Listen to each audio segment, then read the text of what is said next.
guys, welcome back to my channel. Welcome if you are new. My name is Heather. I'm a homeschooling mom of 3 kids, elementary, middle, and high school age. Today I am going to be sharing an update with you, a homeschool update, so let's get started. Okay guys, so we just finished our first 6-week term of the second semester and I am feeling really good about things. Now, I did do an update just at the end of January, kind of updating how things were going and what I had planned for the second semester. And so this is going to be another little update. I feel like things are going really well, but I am also really feeling the itch to start planning for next year. And I did actually start making some lists in my Erin Condren teacher planner for next year. I talked about this in a couple of different places. I went through all of the graduation requirements for our public high school. Maine doesn't have specific graduation requirements for homeschoolers. We just have like our homeschool statute that we have to follow. But as far as graduation requirements, it's kind of up to us to figure out exactly how we want to approach that. The way that I've been doing it is a combination of checking in with my local public school and seeing what they require, as well as some colleges to see what their admissions requirements are.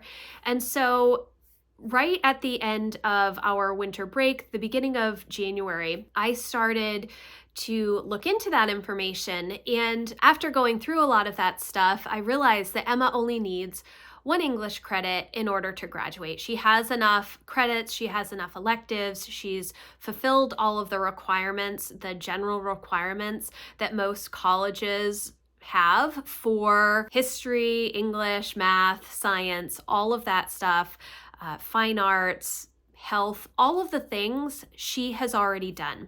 And technically, if she were in public school, she would be a sophomore this year. And so we have 2 more years to kind of play with. And we're unsure if we want her to graduate a year early or if she is going to do dual enrollment and still register as a homeschooler or be recognized as a homeschooler. So we just don't know. We just don't know.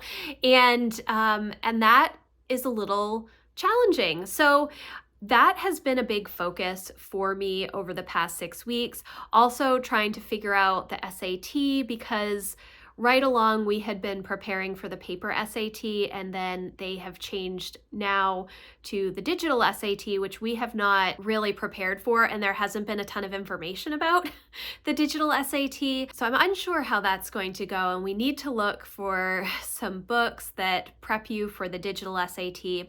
At the same time, over the past couple of years, most colleges have made the SAT optional. Obviously, you need it for scholarships, but we just don't know. We just don't know. And it's hard to kind of plan the future because Emma's 15 and a half. She's not quite at a place where she knows exactly what she wants to do after she graduates high school. And so there is just a lot of unknown right now with Emma and what we're going to do in the next year. And so that is definitely weighing on me. Now, we are still plugging along with Algebra 2 and Chemistry and Spanish 3 and her English and History.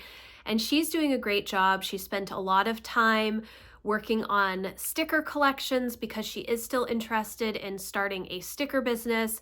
We're kind of at a place where we're trying to figure out how to have some of them printed because we don't have that equipment here, how much it will cost, what types of online options there are. And it's just really to start her down that path of entrepreneurship. Yeah, so she's doing great with her regular classes, but we are considering a lot for college at this point. She has been requesting information from different colleges and looking into scholarships and the requirements for those scholarships to make sure she has what she needs. And so I do think that it's good. It is helpful for her to have a little bit of a head start and have a little bit more space to work on portfolio, I guess, for going to college. It is something that we have been spending a lot of time on the past 6 weeks talking about. And so we're spending, the mornings doing homeschool and then the afternoons talking a lot about college and career. And I did get a couple of new resources. I have one resource that we've been using since maybe November. I think we started this book, and that is Finding the Career That Fits You. This is a workbook. It has a lot about different types of careers, different skills, personality assessments, all kinds of different jobs, what you could do based on your personality and your strengths. So we are still going through this book. It is older. I think I had somebody ask me about it because this is 1998. So that may seem incredibly old. Obviously, if you're looking at technology and things, everything has changed so much in the past, 25 years or whatever. So obviously that is an older book, but I think that the skills and the personality stuff and where you have your strengths, it is very helpful. But I did buy 2 new books that I'm also hoping to work on with Emma over the next 6 to 12 weeks. Technically, at the end of February, we're only going to need 35 more days of school to meet our 175-day requirement. We will probably go a little bit longer than that. I know that she will most likely finish up English and history in the next couple of weeks. We're really doing great with that. And she's read ahead quite a bit for English. And then she does still have Spanish and chemistry and algebra 2. So Emma still has probably about 40 lessons to go through for algebra 2.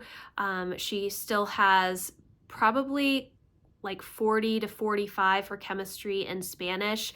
So she's doing really well. I'm happy with the classes that she's taking this year. It takes a lot of time. All of her courses are very academic and heavy, and that's a little bit challenging. We're not using the lab kit for BJU Press chemistry. Instead, I got the Guest Hollow Chemistry in the Kitchen, and those are the labs that she's doing for chemistry this year. I wanted her to have the math side of chemistry, which Guest Hollow doesn't offer, but I wanted her to be able to do more fun experiments that are food related because she really enjoys cooking and baking, and so that's what we are doing for the labs this year. But the other 2 books that I got for her are this Clifton Strengths for Students. I have done the Strengths Finder for adults. I definitely recommend it. I love all the personality things. This is very, very helpful to help you pinpoint what your strengths are. After I took this and read my strengths, I knew that it was pretty much spot on. So it was very interesting. So we're going to go through this book. It has like a code that you can take an assessment, and then within this book itself, there are all of the different strengths. So it gives you like a little bit about what that is, and then action items within that strength. So I'm really excited to go through this. And then the other book that I got is What Color is Your Parachute? And Your Guide to a Lifetime of Meaningful Work and Career Success. This is a much thicker book, so it may take us into the fall to get through this because we do not do college and career every day. We kind of ebb and flow with how much we do. Sometimes we work on this during our off weeks and vacation time, but I am really excited to go through this as well. So that's an update for Emma. For Jack, he is also doing great. He just finished up his big passion project that he has been working on for a really long time, and that is exciting for him. A lot of animation, Blender, Adobe stuff, teaching himself a lot of different skills with regards to the Adobe suite and creating animated characters. So I was really excited to see all of the work that he has put into that.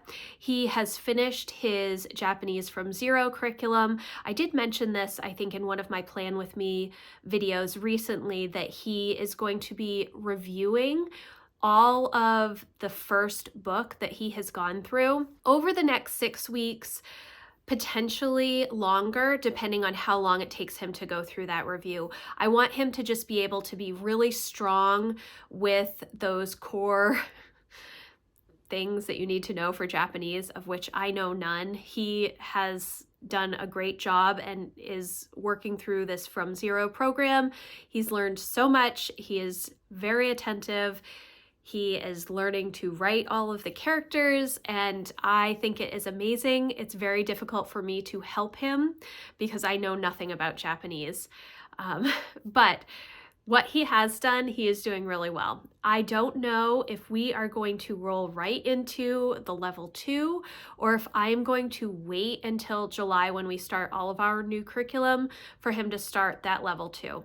So that's kind of going to depend on how long it takes him to work through the first book again. If he is reviewing the first book quickly and feels really confident about the material, then I may have him just continue on and not take such a large break from Japanese, where he will be taking a break, for math and science and all of that stuff. So we'll see.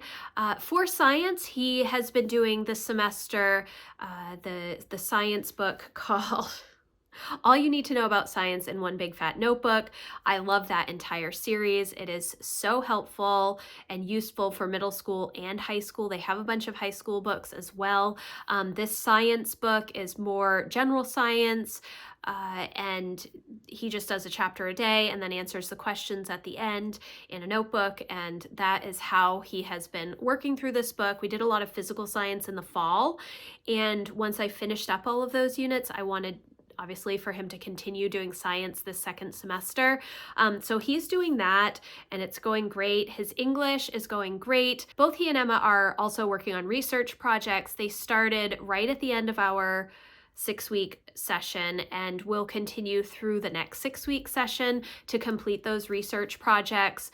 We're just in the preliminary stages of research at this point. They both have their topics, but they are gathering research and starting to make note cards and formulate how they want to go about answering the questions that they have. So that's going well.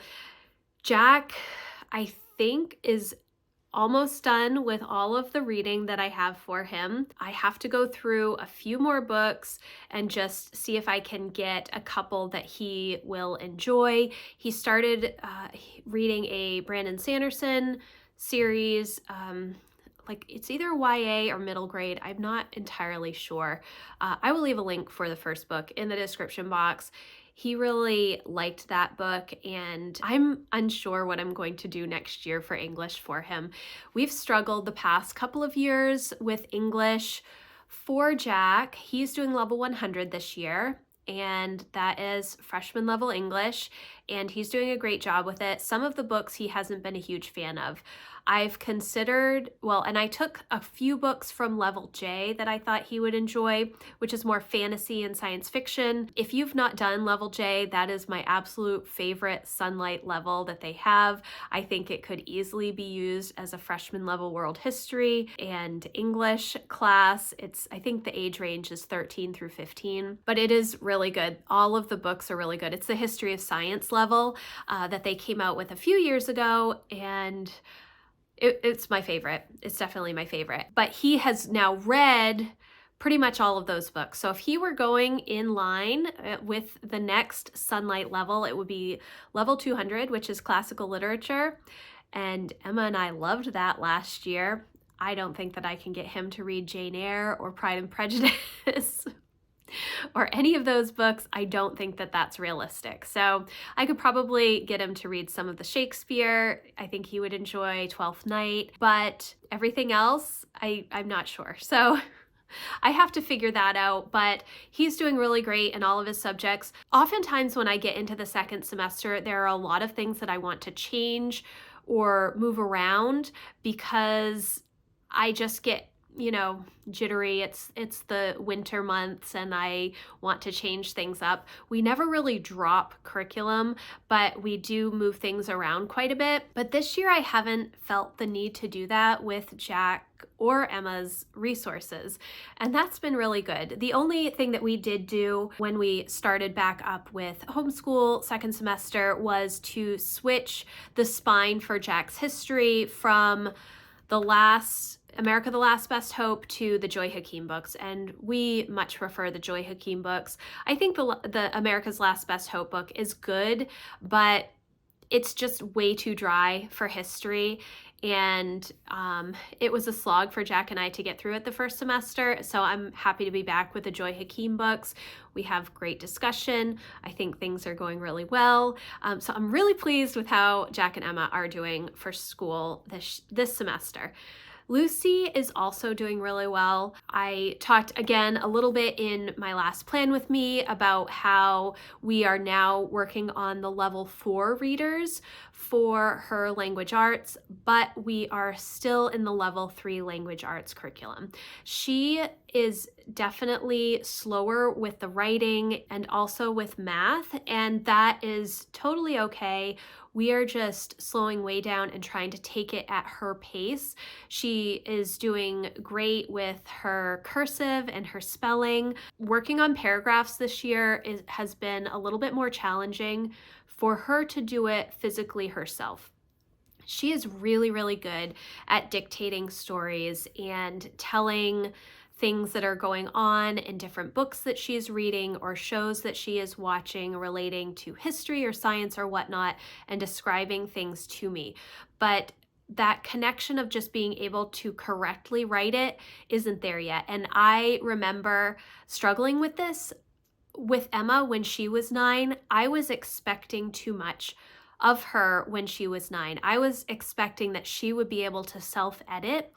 And it was around that time when Emma was about 9.5 that I realized that kids are not able to self-edit until like 11, 12, 13 is when you can start to write and self-edit on the fly, instead of just trying to get things out on paper. And that can be a real block for kids. And she is doing a great job with her creative writing. And I'm just trying to remember some of the strategies. I think I'm actually going to go back through and read The Brave Learner, which I was part of her launch team. This has so many fun ideas for encouraging writing in younger kids. And I don't feel like I need to necessarily encourage writing. She did NaNoWriMo this year and she wrote her own story, 2,500 words. Maybe it was 2,500. I think it was about 2,500 words. And she just typed it with her 2 fingers on the little Chromebook that we have, the old Chromebook. And she had a great time doing that. Getting it physically written on paper is something that we have to work on. The same thing with math. She is definitely struggling with the long division. It's just a new process, and learning the times tables and then translating that into long division is something that we are working on. And it's hard for me. My kids always want justification for what they're doing. And it's hard to say, well, when you learn these processes, it's helping you think. It's helping you learn how to think in order. And they don't necessarily accept that when it's so easy to pull out a calculator and do those same calculations. And I can understand that. I was an accountant and I didn't do anything on paper. I did everything through formulas in Excel and other, number programs. So trying to encourage my kids in math has been a little more challenging as of late, mainly Lucy. Jack and Emma are doing great with Algebra 1 and Algebra 2, but long division is giving me a run for my money, and I will be happy once we are done with it, just to pick it up again, probably next year. So she is doing a good job. I think that I mentioned this in my last update video, that I have to remember that she is only 9, and it's very different homeschooling a 3rd grader versus a high schooler. And because it's been so long since I've done 3rd grade and 4th grade and 5th grade, it seems so like I'm having to use 2 completely different sides of my brain, even though I'm not. It's just 2 completely different levels, and making sure that I have the right expectations for the right child is kind of challenging when I'm going back and forth. One of the things that has helped this semester is really making sure that I am diligent about keeping my homeschool block, and within my homeschool block, each kid has a couple of hours of time Emma, it's a little bit longer. Lucy, it's a little bit shorter. Jack is just the average as the middle child. So having those dedicated blocks of time where I'm able to go in and focus entirely on one grade level, one student, instead of trying to do everybody together is very helpful for me. There are definitely times when Emma and Jack pitch in and help Lucy and try and give her some little helpful hints that helped them over the years. That's also really helpful, and they are so encouraging, talking about math and writing and all of the things that they used to do with those same books. And oh, I remember when we did this, because I'm using the same resources that I used when Emma and Jack were her age. And so it's kind of nice to be familiar with the resources, but it's also nice for my older kids to kind of give tips and tricks that worked for them. And it prompts me to remember, oh yeah, well, we did this and we did this. What I ought to do is go back through my resources, like my teacher planner, when Emma and Jack were that age, because I've saved all of that stuff. That would probably be helpful for me to see what I was doing back then. And I might do that. Maybe I will do that while we're on our homeschool break. I'm hoping to start working on going through all of those homeschool bins to kind of declutter and get rid of some of the older stuff that we may not need anymore. Yes, so that's kind of my update. We are just chugging right along. I'm not sure when we're going to finish up our homeschool year. It's just kind of going to depend how this next 6 weeks goes. It is possible that we could finish up homeschool, like all of our curriculum, by our next homeschool break at the end of this next 6-week session. That is a possibility, but we'll see. It's always up for, we'll see how it goes. We'll see how March goes. February, I thought, was going to be really, really slow. February can be a struggle month, even though it's the shortest month. It's also kind of the most miserable. It's really dark and cold and snowy, but February has gone by quite quickly. So we will see how March goes. But this is my little update. I hope that you enjoyed this video. If you have questions about anything that I talked about, definitely let me know in the comments, or you can email me. My contact form is always in the description box. If you're interested in any of the resources that I've mentioned, I will link those in the description box for you as well. If you like this video, please give it a thumbs up, and I will see you in the next one. Thanks, guys. Bye.